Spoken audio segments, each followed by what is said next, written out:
Tech Sounds presenta Con su permiso.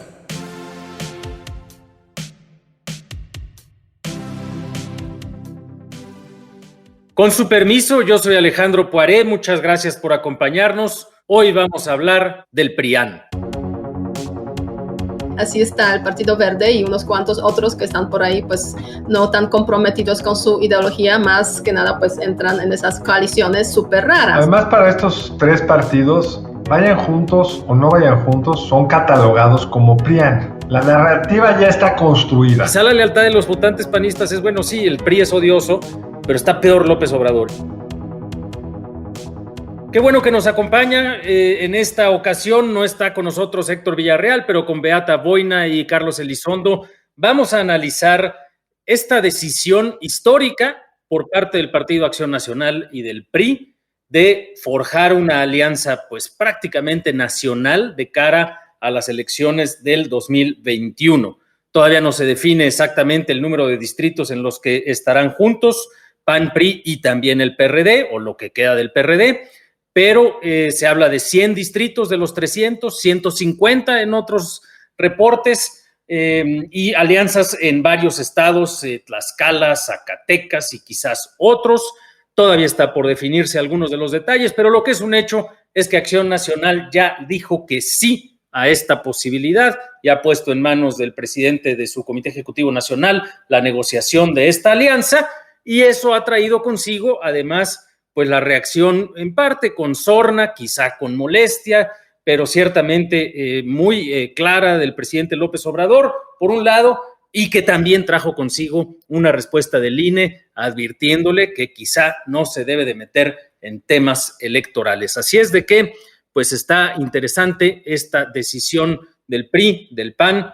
El PRD realmente, pues prácticamente no es lo más relevante de esta decisión, pero pues no sé cómo la ven, colegas, cómo evalúan esta decisión, el impacto en el sistema de partidos, en preferencias, en oportunidades, etcétera. Adelante. Pues mi impresión, Alejandro, es que es una decisión muy mala, pero es mejor que cualquier otra. Es decir, la posibilidad real de competir contra una maquinaria como la de Morena, que además hace sus alianzas, probablemente aún más contra natura.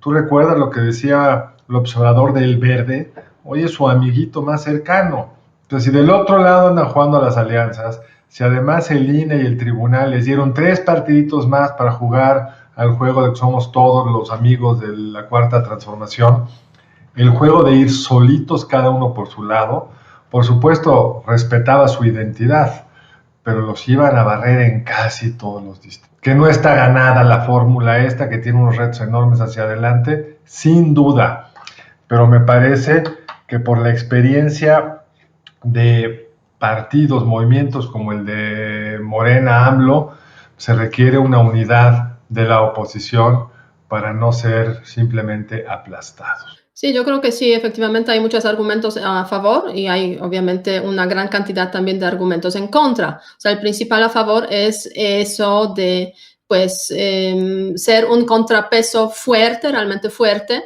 frente a Morena y frente al presidente, que aunque no debería, sí se mete en el tema electoral y pues es, digamos, la principal cara de esas elecciones, aunque en estas elecciones formalmente no participa.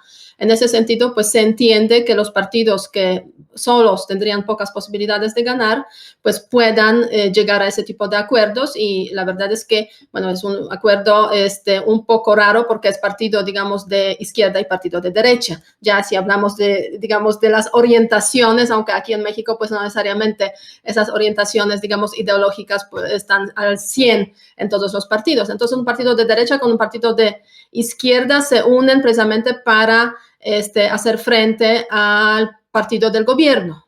Y yo creo que es un principal argumento a favor, aunque hay muchos elementos que pueden aquí, pues, estropear un poco este juego, ¿no? O sea, primero, pues, hay que llegar a un, digamos, un programa común, alguna propuesta común, que sabemos que eso nunca fue fácil y no va a ser fácil tampoco en este contexto. Y queda, obviamente, el tema del electorado, ¿no? O sea, cómo el electorado pues pueda percibir esa opción. Yo creo que es el tema más importante, porque pues los del PAN muchas veces votaban precisamente en contra del partido PRI, que se percibía y se sigue percibiendo como el principal partido, digamos, del régimen autoritario que existió en México durante 7 décadas. Entonces, es el tema. No va a ser una digestión fácil, yo creo, pero bueno. Digestión. Esa es la palabra, quizá es una digestión complicada, molesta, dolorosa. A ver, creo que pues ahí está el cálculo, ¿no? Cuando ve con uno casi cualquier encuesta a nivel nacional de los partidos políticos, y probablemente pues están más detalladas las que tienen a nivel estatal y distrital las dirigencias de los partidos, pues lo que se ve es que, salvo algunas honrosas excepciones, pues Morena tiene más votos, más intención de votos que PAN y PRI por separado, desde luego, y ya si los juntan PAN, PRI y PRD, pues ya está más o menos parejo en términos de intención de votos. Pero también la pregunta es justamente esta que haces tú de la digestión, es decir, cómo se siente, sobre todo creo yo para votantes de Acción Nacional, pero también del PRI, esta idea de ir en alianza contra quien fue pues el enemigo histórico del siglo pasado, sobre todo, ¿no? Y ni siquiera tanto en términos de una base ideológica de izquierda a derecha, sencillamente pues el anti-PRI como este símbolo de el pasado autoritario, corrupto, y no solo del siglo pasado antidemocrático, también en buena medida del siglo presente y del sexenio pasado. Pues entonces, en fin, que no se nos olvide la campaña del 2018, la pugna brutal, a veces hasta parecía más fuerte entre el gobierno y Ricardo Anaya, el candidato de Acción Nacional, y el candidato del PRI, que frente a López Obrador. Entonces, sí hay una pregunta de comportamiento electoral no resuelta. Por supuesto que no está resuelta. Y ese es por eso es difícil la decisión. Pero creo que por lo que tú decías, Alejandro, era más difícil ir solo. Porque el peso de Morena es tan grande por la pura inercia que le acarrea López Obrador, que como decías, Beata, va a estar participando, aunque tendríamos que decirle cállate chachalaca, por recordar un clásico. Pero me parece que la pregunta de fondo es ¿qué es más fuerte en ese votante de Acción Nacional, que supongo que es el más ideológico de los tres, el antipriismo o el antimorenismo? Y a mí me da la impresión por el comportamiento en Coahuila, que es una elección muy excepcional, porque era presidentes municipales, tuvo baja participación, pero esto que sucedió hace unos meses, donde el PRI arrasó y el PAN se fue a un distante tercer lugar, cuando 3 años antes en la elección para gobernador, pues estaban empatados, ganó el PRI por una diferencia mínima, según el INE, con base en una serie de excesos de gasto de dinero, no lo sé, pero qué raro que ese votante prefirió votar por el PRI con todo y siglas, o sea, solito, sin que fuera junto con el PAN, aparentemente, o quizá como hipótesis, para frenar a Morena. Y me da la impresión que esa es la pregunta que habría que hacer en una encuesta. ¿Qué es más fuerte, su anti-PRI o su anti-Morena? Su anti-AMLO, ¿no? De hecho. Y sí, bueno, cuando pasan estas cosas, a mí me gusta usar el símil de los managers de los equipos de béisbol, ¿no? Que dices, oye, ¿por qué pusieron ese pitcher en este momento y no te lo explicas? Pues algunos datos tienen, y sí se equivocan, también se equivocan, pero algunos datos hay, y creo que el dato que traes de Coahuila es importante, es decir, es quizá la lealtad de los votantes panistas, que también hay que decirlo, ya no son tantos en las encuestas, por lo menos. Pues es la verdad, ¿no? O sea, ya no son tantos, ¿no? Quizá la lealtad de los votantes panistas es, bueno, sí, el PRI es odioso, pero está peor López Obrador, y están apostando a ir coordinando ese gran frente que, pues, de hecho, fue la gran batalla del 2018 durante la campaña, era cómo le hacían para coordinar a los votantes independientes en contra de Andrés Manuel, pero lo hicieron a fregadazos, digamos, ¿no? Y ahora es decir, bueno, vámonos poniendo de acuerdo, tratemos de evitar que esto vuelva a ocurrir, ¿no? Pero incluso por eso mismo uno podría entender esta alianza. ¿Cuál fue la lógica del presidente Peña y del PRI en la elección pasada? Destruimos al PAN, a Ricardo Anaya, al frente, y luego aglutinamos todo el voto en nosotros y destruimos a AMLO. Y cuando destruyeron a Anaya o lo contuvieron en su crecimiento, ¡ups, sorpresa! Todo eso se lo está llevando Morena. Y ese es justo el reto. Si se empiezan a pelear entre ellos, pues el que va a ganar es el otro. ¿Qué es el otro? Si separado, ¿cuál es tu discurso? Pues el que hoy está empezando a hacer Movimiento Ciudadano, criticar al PRI, al PAN y al PRD para tratar de ser la otra oposición, la que puede frenar a Morena, pero primero tienes que destruir al otro. Y entonces es una apuesta que ya vimos que no pagó muy bien. Sí, pero en este sentido yo creo que PAN también hizo sus evaluaciones internas en este sentido,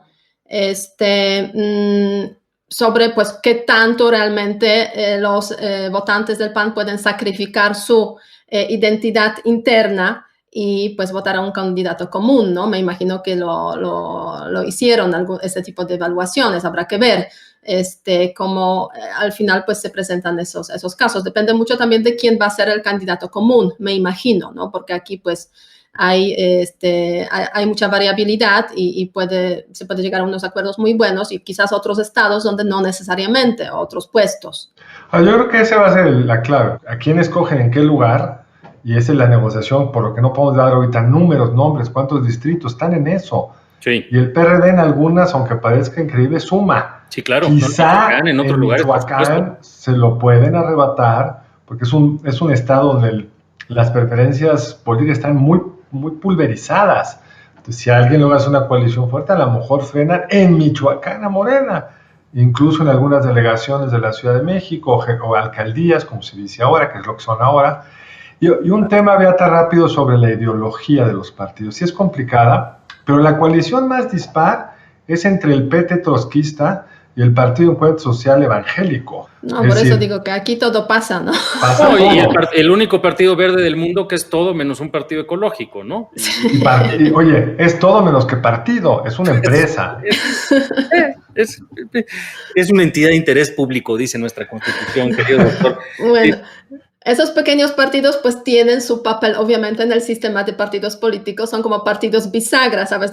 Saben de los que depende básicamente si una coalición o un partido realmente puede funcionar políticamente hablando o no, y pues hay que reconocer también ese papel que pues para los que gobiernan puede ser positivo, para los que pues lo observan no necesariamente, o para la oposición, ¿no? Pero pues así está el Partido Verde y unos cuantos otros que están por ahí pues no tan comprometidos con su ideología, más que nada pues entran en esas coaliciones súper raras, ¿no? Y ya si hablamos de eso, pues también tendríamos que ver en Europa, como por ejemplo los partidos de centro izquierda, centro derecha, pues han conseguido formar gobiernos de coalición, que no es el caso de México porque es otro sistema obviamente presidencial frente al parlamentario en Europa en general, pero pues Alemania, un país súper maduro con CDU y SPD, o sea, centro derecha y centro izquierda juntos gobernando desde hace tiempo. No creo que se llegue a esos niveles en México porque es de otra forma los sistemas políticos funcionan aquí un poco de otra forma, pero bueno, vale la pena recordar que pues las coaliciones, alianzas sorprendentes aparentemente pues a veces pueden funcionar. Y además hay una cosa ahí que creo que hacen bien el PAN y el PRI en asumir, y es no hacerle tanto asco a la narrativa del presidente López Obrador del PRIAN. Es decir, sí es cierto que desde el punto de vista de coaliciones legislativas, todo lo que está destruyendo hoy López Obrador, en buena medida se fue construyendo en gobiernos en los cuales el presidente era de uno de estos dos partidos y el principal partido político de oposición en la Cámara de Diputados y en el Senado era de otro partido. Y así se fueron construyendo unas instituciones, unas mucho mejores que otras, y una serie de políticas públicas, unas mucho mejores que otras, que está destruyendo por completo el gobierno actual. Entonces, pues en esa narrativa, ciertamente, pues por supuesto, el presidente y Morena la hacen desde la perspectiva más negativa posible, pero pues también no tiene tanto sentido el seguir tratando de empujar una narrativa como si fueran dos partidos completamente dispares, completamente distintos, como si lo fueron en toda la posguerra y en todas las primeras décadas de la consolidación del sistema de partido hegemónico. Pues ya no es así. Y ciertamente creo que lo que es interesante es que esto sí nos confirma una narrativa, pues de alguna manera, desde luego de una crisis del sistema de partidos, pero también, pues, en una de esas, de una crisis de la democracia en México, de un riesgo a la democracia en México, que creo que en parte es un poquito lo que justifica esta alianza también, de decir, pues nos va a barrer Morena, nos va a borrar del mapa, y se va a consolidar un nuevo sistema de partido hegemónico, o como le llaman los apologistas del régimen, la hegemonía democrática, ¿no? Además, para estos tres partidos, vayan juntos o no vayan juntos, son catalogados como PRIAN. Exacto. O sea, de todas formas, ahí la está. narrativa ya está construida. O sea, no tenían muchas alternativas. Entonces, en vez de pelearse entre ellos, mejor tratar de construir algo conjunto. Y yo creo que más allá del, que yo creo que es muy exitoso narrativa, de que vamos a frenar los abusos de este presidente que ahora quiere lavar dinero a través del Banco Central, digamos, la reforma absurda esta que fue aprobada ahí en el Senado, exagero por supuesto la nota, pero se puede construir así como un argumento exagerado por parte de AMLO de lo que es el PRIAN, es un argumento exagerado por parte del PRIAN de lo que son Morena y sus aliados, pero incluso se puede construir algo propositivo, que yo creo que si a una parte importante de los mexicanos que serán su clientela electoral les preguntas, ¿tú prefieres ese país moderno, que se inserte en el mundo de forma orgullosa, con un aeropuerto como el de Texcoco, o quieres estar refugiado en unas barracas en Santa Lucía donde no puedes llegar a la Ciudad de México porque no hay vialidades? Ese tipo de construcción, creo que se puede hacer algo bastante más razonable de lo que quizás nos podemos imaginar hoy. Yo creo que casi todas las políticas públicas del actual gobierno dan para alguna construcción muy, muy interesante, porque pues donde vemos pues hay, la verdad es que al menos tropiezos y en muchos sentidos pues fracasos y hasta desastres, ¿no? El tema es que la narrativa hasta ahora pues la hemos visto como que muy floja, muy débil, y muy poco convincente. Entonces sí, el gran reto yo creo que para esa coalición es construir una narrativa basada precisamente en la oposición al gobierno, pero que vaya quizás también un poco más allá, o sea, proponiendo un proyecto del país, moderno, innovador. Y no es fácil, ¿no? No va a ser fácil porque la verdad es que también hay que reconocerlo, que la sociedad mexicana pues es una sociedad muy dividida.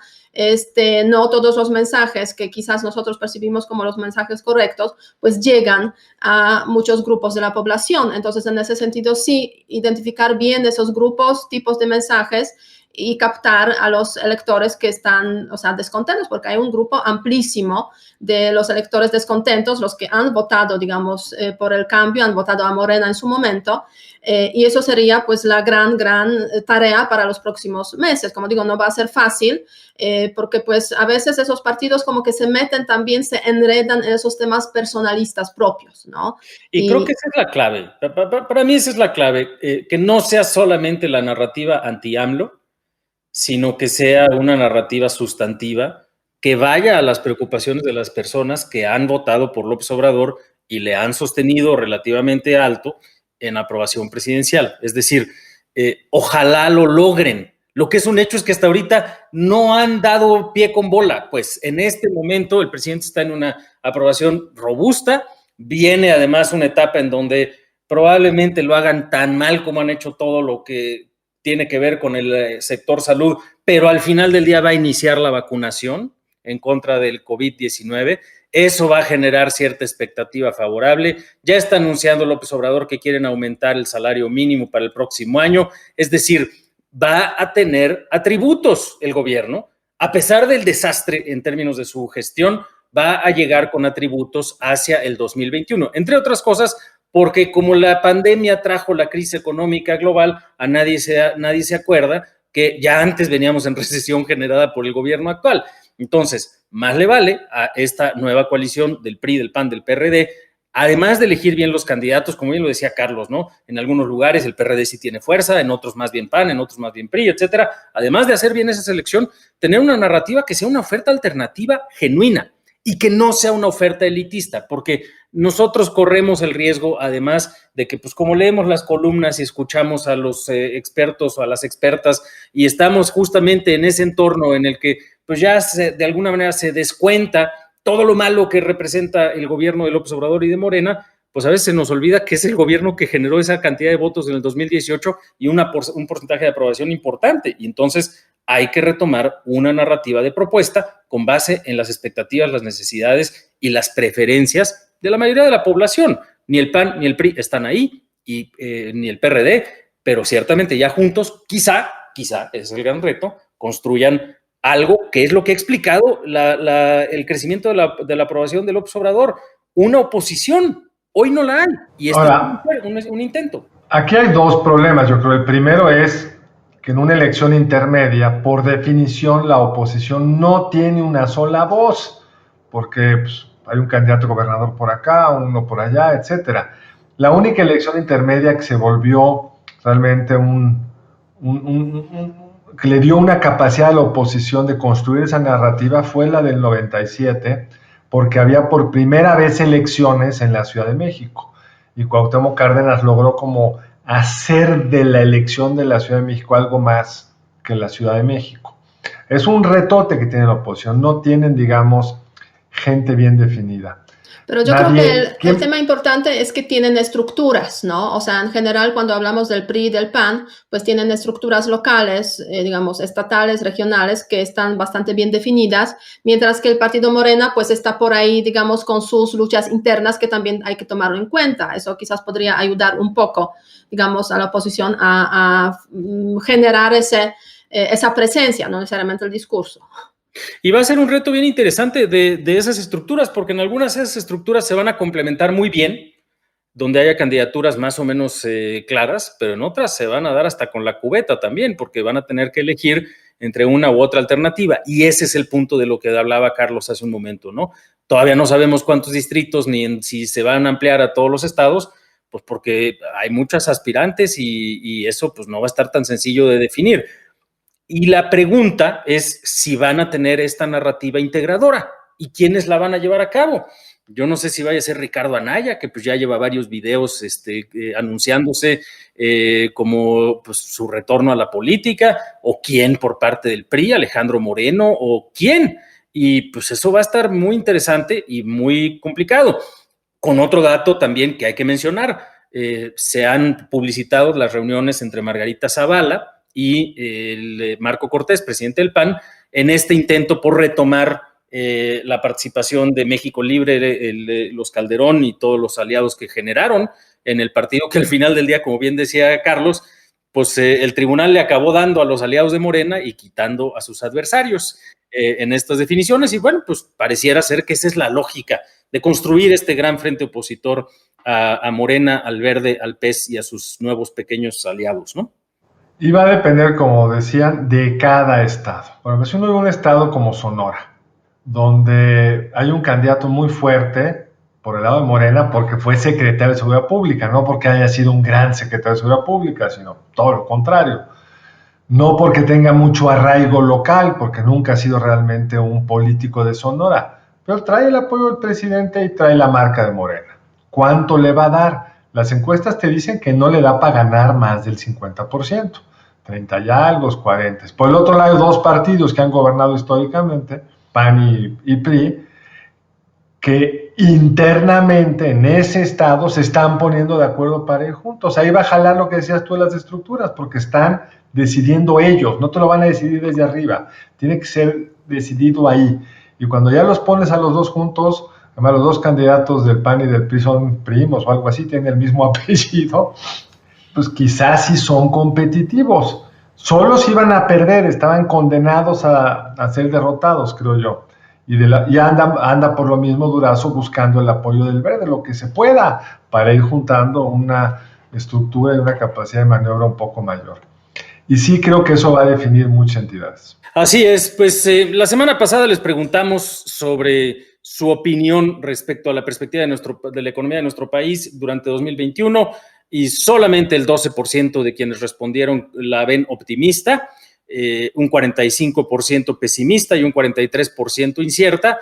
Y en esa incertidumbre pues también está un poquito la apuesta del gobierno y su coalición para que no les vaya tan mal en la elección intermedia. No se nos olvide que en la elección intermedia típicamente los gobiernos pierden algo de su votación porque pues, suelen haber ganado con un porcentaje más alto de lo que tienen típicamente, es particular Morena. Vamos a ver qué pasa en el 2021 y los dejamos con la pregunta de cierre que les pedimos que respondan. Si a ustedes la alianza de PRI, PAN, PRD les parece una gran idea o un grave error? Así les vamos a pedir que nos respondan. Colegas, no sé si quieran algún comentario de cierre. Es una elección más grande, parece, en la historia. O sea, cada 4 años se dice que esta, o 3 años, que esta va a ser la elección más grande, pero esta parece que sí, más de 20,000 puestos, digamos, de elección popular. Entonces, mucho en juego, y en ese sentido yo creo que el tema de las coaliciones, alianzas, es fundamental para que realmente pues veamos cierto cambio en el panorama político mexicano en el año 2021. Yo solo que tendríamos en algún otro momento que hablar del árbitro y de si lo van a apelar o no, porque acá hay 2 temas muy importantes. Uno, ya lo comentamos, la ley electoral mexicana es muy restrictiva respecto a qué puede hacer un presidente en funciones, pero bueno, AMLO se siente que está por arriba de la ley y vamos a ver hasta dónde el INE y el propio tribunal lo ponen en su lugar. Segundo, si se va o no a validar una propuesta del INE de limitar la sobrerepresentación de las coaliciones. Me explico rápido. Morena, el presidente, la coalición del presidente, no tiene un mandato mayoritario en términos legislativos, obtuvo el 45% del voto, pero se sobrerepresentó de suerte tal que tiene la mayoría constitucional en la Cámara de Diputados, y estas reglas, si las logran amarrar, que la sobrerepresentación sea por la coalición y no por los partidos, ya le pone la vara más complicada, por lo menos a Morena. Va a haber que hablar de eso en un episodio posterior, querido Carlos, pero hay que recordar que ya ante la medida que impuso el INE, porque hay que recordarle al público, cuando se anuncia esta coalición, la decisión de Acción Nacional, etcétera, el presidente pues se pone a opinar de que eso está pésimo, que confirma sus dichos del PRIAN, etcétera, etcétera, y el INE entonces, respondiendo a una queja, su comisión de quejas establece que pues el presidente no se puede pronunciar de esas cosas, y el propio presidente dijo, bueno, a mí me hace lo que el viento a Juárez, y ya después se moderó tantito y dijo, vamos a ir con el Tribunal Electoral del Poder Judicial de la Federación, pero tienes toda la razón, vamos a ver qué pasa. Este cuento apenas empieza. Y con su permiso nos despedimos y les agradecemos que nos escuchen, que compartan este podcast, su podcast favorito, y nos escuchamos a la próxima. Muchas gracias. Si quieres conocer más sobre el comercio y los negocios, te invitamos a escuchar Territorio Negocios, el podcast en el que hablamos sobre las nuevas tendencias de innovación, emprendimiento, finanzas y liderazgo en México y en el mundo. Escúchalo en Spotify, Apple Podcast y Google Podcast. Muchas gracias al equipo del Tecnológico de Monterrey y de Tech Sounds. Productor ejecutivo de Tech Sounds, Miguel Mejía. Productora de Con su permiso, Alejandra Molina, y postproducción, Max Pérez. Les invitamos a escuchar el siguiente episodio de Con su permiso y el resto de programas de Tech Sounds en los canales de su preferencia.